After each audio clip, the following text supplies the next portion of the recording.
आज मी पूजा करण्यासाठी लोकमंगल कारखान्याला चाललो होतो. नमस्कार सोलापूरकर. काल मामा महाकुंभ बघायला गेलते म्हणून मी आज पूजा करायला चाललो. थंडी भरपूर होती, तेवढ्यात कारखान्याजवळ आलतो. थंडी भरपूर असल्या कारणाने मी चहा प्यायला आलो. चहा पिऊन नंतर मंदिराकडे चाललो. हे बघा लक्ष्मी मंदिर आहे. मग मंदिरात आलो, नंतर पूजाला सुरुवात केलो.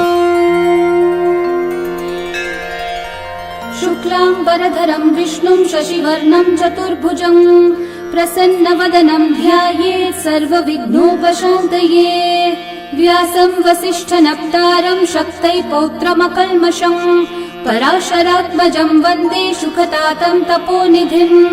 व्यासाय विष्णुरूपाय व्यासरूपाय विष्णवे नमो वै ब्रह्मनिधये वासिष्ठाय नमो नमः। अविकाराय शुद्धाय नित्याय परमात्मने सदैकरूपरूपाय। चाललो. व्हिडिओ आवडल्यास लाईक करा, शेअर करा, सबस्क्राईब करा. थँक्यू.